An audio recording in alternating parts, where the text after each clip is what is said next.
Shalom, Bapak, Ibu, Saudara-saudari yang terkasih di dalam Tuhan. Kita akan kembali melanjutkan renungan firman Tuhan dalam topik berbeda tapi tetap satu. Bagian firman Tuhan yang akan membantu kita memahami lebih jauh tentang berbeda tapi tetap satu terambil dari 1 Korintus pasal 11 ayat 18-19, terjemahan baru kedua yang berbunyi demikian. Sebab pertama-tama aku mendengar bahwa apabila kamu berkumpul sebagai jemaat, ada perpecahan di antara kamu, dan hal itu sedikit banyak aku percaya. Sebab di antara kamu harus ada pihak yang berbeda-beda, supaya nyata nanti siapakah di antara kamu yang tahan uji. Bapak, Ibu, Saudara-saudari yang terkasih di dalam Tuhan, topik berbeda tapi satu adalah salah satu topik yang paling sering dibicarakan dalam persekutuan orang percaya. Sebab untuk mencapai kesatuan di tengah keberbedaan bukanlah hal yang mudah. Banyak tantangan yang dapat membuat kita tidak dapat mencapai kesatuan tersebut. Dan dalam minggu ini kita akan membahas tantangan tersebut. Tantangan pertama yang dapat membuat kita tidak mencapai kesatuan adalah adanya perbedaan pendapat. Secara umum, perbedaan pendapat memang dapat menjadi penghalang untuk tercapainya kesatuan karena dapat menyebabkan konflik antara individu atau kelompok. Perbedaan pendapat biasanya disebabkan oleh karena kurangnya pemahaman tentang hal tertentu dan cenderung melihat dari sudut pandang diri sendiri. Tidak membuka ruang untuk melihat dari sudut pandang orang lain. Hal ini dapat dipengaruhi oleh ego dan kepentingan pribadi, sehingga kesepakatan yang menguntungkan semua pihak sangat sulit untuk dicapai. Dan yang mungkin tanpa kita sadari, perbedaan pendapat pun ternyata dapat dipengaruhi oleh emosi. Terkadang emosi, baik yang positif maupun yang negatif, membuat kita susah untuk berpikir yang rasional, dan akhirnya banyak di antara kita sulit untuk mencapai kesepakatan. Kita pun dapat menemukan perbedaan pendapat di dalam bagian firman Tuhan yang menjadi pokok perenungan kita bersama pada hari ini. 1 Korintus pasal 11 ayat 18-19 membahas tentang perpecahan yang terjadi dalam jemaat Korintus. Dalam konteks ini, Paulus menegur jemaat Korintus karena adanya perpecahan dan pengelompokan di antara mereka, berdasarkan pemahaman atau pendapat mereka sendiri.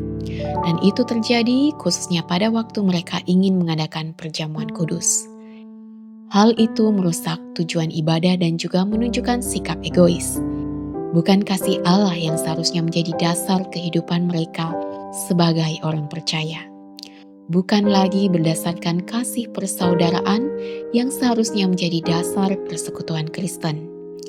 Sehingga yang nampak adalah adanya kontras antara perbuatan mereka dan teladan Kristus. Paulus menuliskan, "Sebab pertama-tama aku mendengar bahwa apabila kamu berkumpul sebagai jemaat, ada perpecahan di antara kamu, dan hal itu sedikit banyak aku percaya." Paulus memulai dengan menegaskan bahwa ia telah mendengar laporan tentang perpecahan dalam jemaat Korintus, dan ia percaya akan kebenaran laporan itu. Kata perpecahan ini menunjukkan adanya golongan-golongan yang saling bertentangan dan berpegang pada pendapat yang keras kepala, yang bertentangan dengan kebenaran. Dan hal ini menjadi salah satu indikasi bahwa ada masalah serius dalam jemaat yang perlu diperbaiki. Dan Paulus melanjutkan tulisannya bahwa sebab di antara kamu harus ada pihak yang berbeda-beda, supaya nyata nanti siapakah di antara kamu yang tahan uji. Dalam bagian ini Paulus menjelaskan tujuan dari perpecahan yang terjadi, yaitu untuk menguji dan menyingkapkan siapa yang benar-benar memiliki iman yang kokoh dan tulus. Perpecahan dalam jemaat memang bukanlah sesuatu yang diinginkan. Tetapi mau tidak mau, suka tidak suka, jika tidak tercapai kesepakatan, maka pasti akan ada perilaku yang tidak benar di antara umat percaya. Keadaan ini akan menolong mereka untuk mengidentifikasi individu atau kelompok yang tetap berdiri dalam kebenaran dan yang mungkin menyimpang dari ajaran yang benar. Untuk menghindari perbedaan pendapat, maka kita harus memiliki satu pijakan yang benar. Dan di dalam komunitas gereja, pijakan tersebut hanya ditemukan dalam kebenaran firman Tuhan. Oleh sebab itu, penting bagi kita untuk mempelajari firman Tuhan yang benar, serta berdoa untuk meminta hikmat dan bimbingan dari Tuhan dapat membantu membuat keputusan yang tepat dan menghindari perbedaan pendapat. Jikalau terjadi perbedaan pendapat dan itu sesuai dengan kebenaran firman Tuhan, maka kita harus melepaskan pendapat kita yang keliru. Tetapi jika pendapat kita benar, maka kita harus mencari kesepakatan yang dapat diterima oleh semua pihak dan mempertimbangkan kepentingan bersama dan untuk kemuliaan Tuhan. Dengan demikian, kita dapat menghindari perbedaan pendapat yang dapat memecah komunitas kita atau menimbulkan konflik-konflik yang lainnya. Pertanyaan untuk kita renungkan bersama. Apa perbedaan pendapat atau perpecahan yang ada dalam jemaat atau komunitas kita? Apa yang dapat kita lakukan untuk membangun kesatuan dan menghindari perpecahan dalam jemaat atau komunitas kita? Mari kita berdoa. Allah, Bapa kami yang baik, sesuai dengan renungan hari ini, kami berdoa untuk kesatuan dan kerjasama dalam jemaat kami. Kami sadar bahwa perbedaan pendapat dan perpecahan dapat menjadi tantangan, tetapi kami percaya bahwa Engkau dapat menggunakan perbedaan tersebut untuk menunjukkan siapa yang benar-benar setia kepadamu.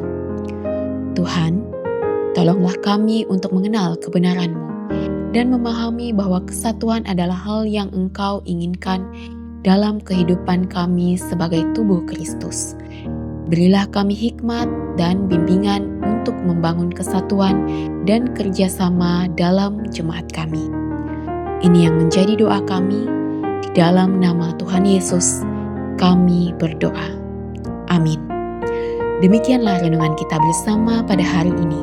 Kiranya kita boleh terus bertumbuh setiap hari di dalam Tuhan. Amin.